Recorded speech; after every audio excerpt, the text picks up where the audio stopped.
Okay.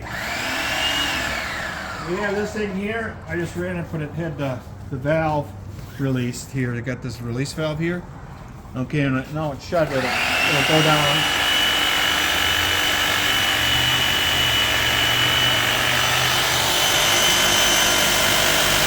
$25-ton. It's going pretty fast there. Got a lot of stroke. 14-inch stroke. The cylinder was just rebuilt on it. And then you got this release here. Spring pushes it back up again.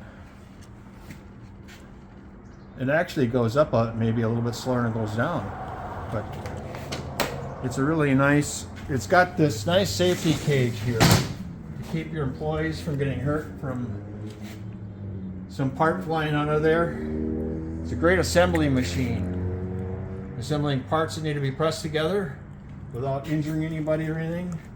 110 volt plug in here.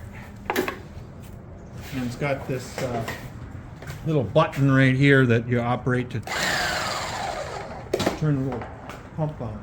It has a pressure gauge back here to tell you what pressure it is. You got to go all the way over there to.